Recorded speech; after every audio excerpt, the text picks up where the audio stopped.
Hola a todos, bienvenidos, muy feliz Navidad. Estaba editando el video de las 10 peores películas de la década, pero me pareció que no estaba en el espíritu de esta fecha, así que vamos con otro videíto. Estas son mis 10 películas favoritas. Esto no es un top, están en el orden en que me fui acordando. Y no son tampoco las 10 mejores películas de la historia. Ese va a ser otro top, donde por ahí vayan una o dos de estas. Este es un criterio hecho, este es un top hecho con un criterio totalmente hedonista. Son las que me gustan. Y vamos con esto. Heathers es una película que no ha envejecido bien y además la película no es lo único que ha envejecido. Claramente hace años que no formo parte del target al que está dirigida. Por otra parte, dudo mucho que a un chico o una chica de 15 años de hoy le vaya a provocar el mismo impacto que tuvo entre los adolescentes de la generación X. Es una película que curiosamente se ha vuelto políticamente correcta en varios aspectos al ir cambiando lo que se considera políticamente correcto. En su momento fue una película que estaba totalmente, hasta te diría, fuera del límite de lo aceptable, no solo en el filo. Se cuenta que Winona Ryder había recibido la noticia unos días antes de recibir el guión de esta película. Se había enterado que una compañera de la secundaria se había suicidado y escuchaba a los ex compañeros que la habían tratado como una basura durante años diciendo que qué dolido que estaban, qué buena amiga que era, qué maravillosa persona, cómo la querían. Estaba indignada con esa hipocresía y en eso recibe el guión de Heathers.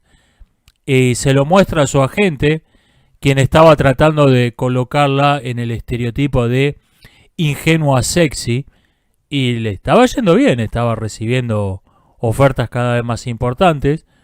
Y el tipo lo leyó el guión, terminó, se lo devolvió y le dijo, es un suicidio de carrera. Y de todos modos Winona Ryder aceptó el papel, no le dio pelota. Y es una película que en ese momento fue, a ver, esto vino después de Breakfast Club y basuras por el estilo, con estos adolescentes idealizados, jóvenes rebeldes que sueñan con un futuro maravilloso. El cinismo de esta película, que repito, hoy es hasta políticamente correcto, en ese momento desentonaba por completo. Y por eso creo que perdió bastante la gracia, pero sigue siendo una de mis películas favoritas. 1492, Conquista del Paraíso, hablando de películas políticamente incorrectas. Extraordinaria reconstrucción de un hecho histórico donde creo que Ridley Scott supo contar una historia épica con personajes de carne y hueso, con personajes que no son ninguno de ellos, ni siquiera Colón, son épicos.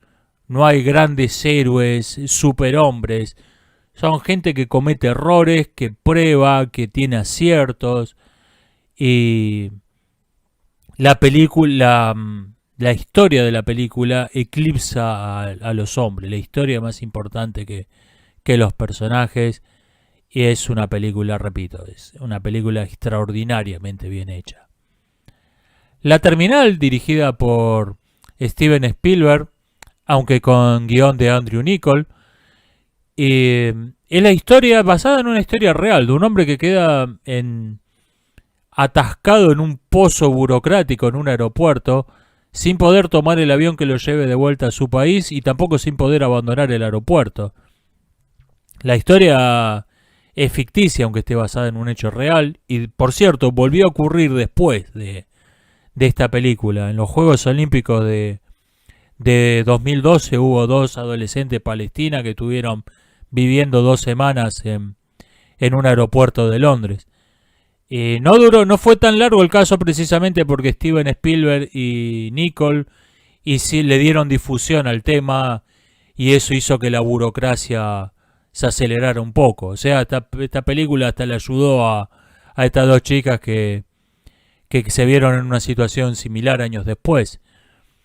La Terminal empieza contando la historia de un hombre que ve su vida interrumpida, se ve en una especie de embotellamiento perpetuo y cómo empieza a sobrevivir en el aeropuerto, pero posteriormente eso que era provisorio se convierte en algo importante, empieza a ser más importante que lo que era su objetivo original, el motivo por el que había ido a Nueva York en primer lugar. Empieza a hacer su vida en el aeropuerto, forma una pareja. Y es una película que te lleva a pensar en este tema de lo que consideramos lo principal en nuestra vida, lo que consideramos provisorio, y cómo esas etiquetas pueden estar completamente equivocadas.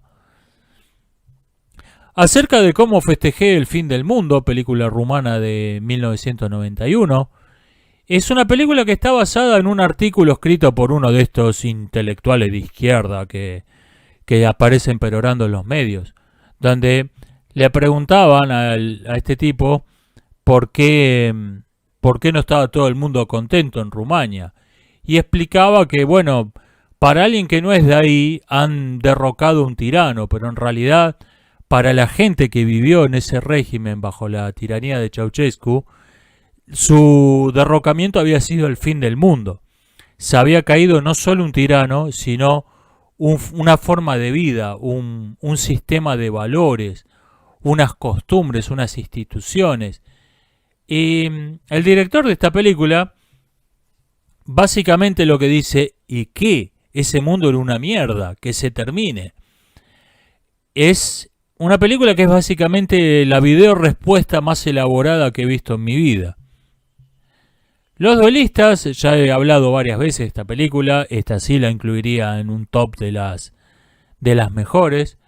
La primera película de Ridley Scott y a mi juicio la mejor, a pesar de lo poco conocida que es, filmada con un presupuesto modesto de menos de $1 millón, no con $90.000 como dije en algún momento, esto fue algo que escuché mal.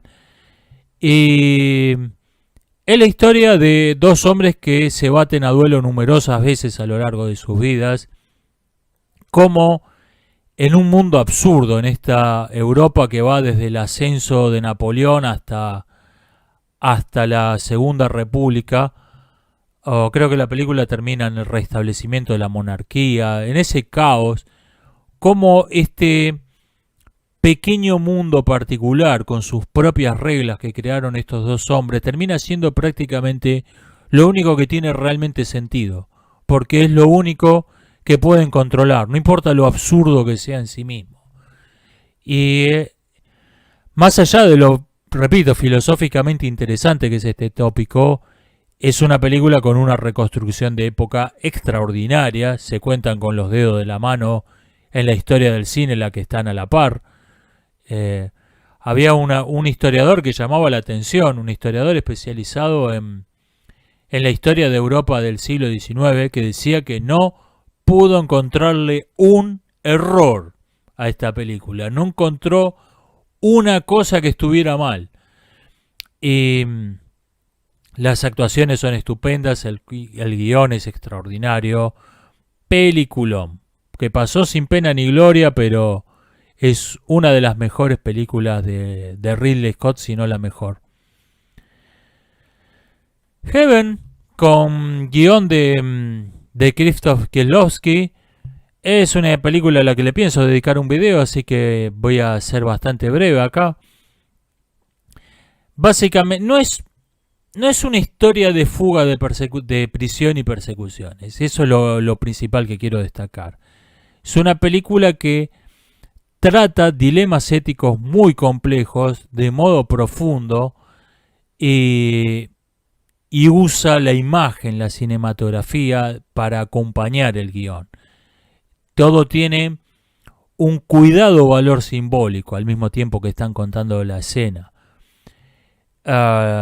Bellísima, Heaven quiere decir paraíso, y es curioso cómo cuentan en esta historia terrible en un contexto paradisíaco y cómo eso no desentona Es algo muy difícil de lograr y que lo han hecho muy bien en esta película. Madadayo, de Akira Kurosawa. El nombre procede de la versión japonesa del juego de las escondidas, donde los que buscan, que son varios, no son uno solo, preguntan, ¿ya estás listo? Y los que se están escondiendo, si quieren más tiempo, responden, Madadayo, todavía no. Madadayo cuenta la historia de un profesor jubilado, y la historia empieza cuando se jubila, y va contando su relación con sus discípulos en los años que siguen y otros asuntos. Es lo que generalmente hubiese quedado fuera de una película, lo que está después del final. Y cómo esa sobrevida, esa posvida, es realmente vida. Es una película optimista y a la vez profunda, una combinación que convengamos que es bastante frecuente.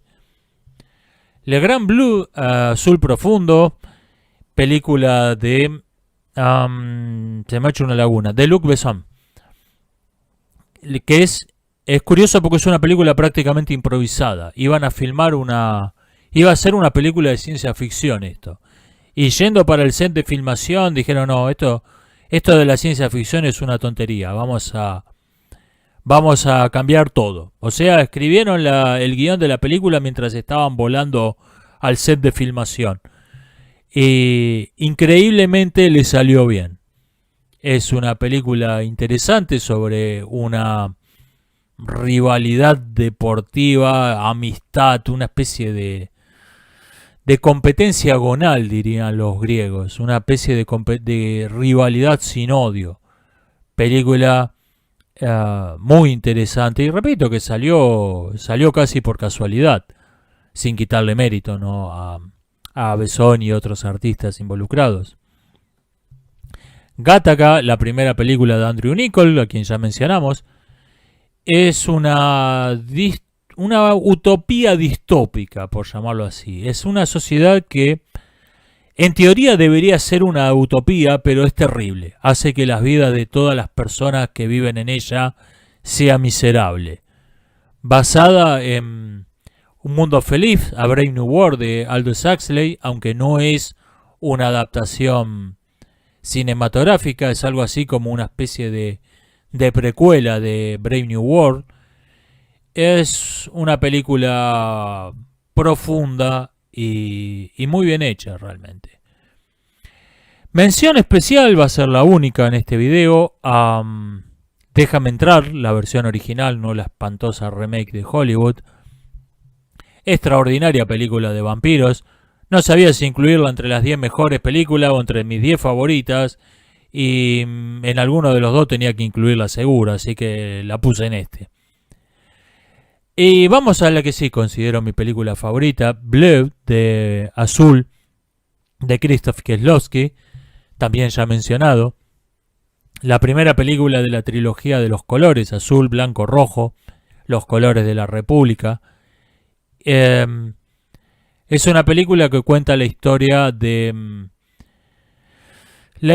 una mujer que sobrevive a un accidente donde pierde a su familia y trata de aislarse del mundo, trata de desconectarse de todo el mundo, y cómo eso no funciona, cómo el decidir no hacer nada termina siendo hacer algo.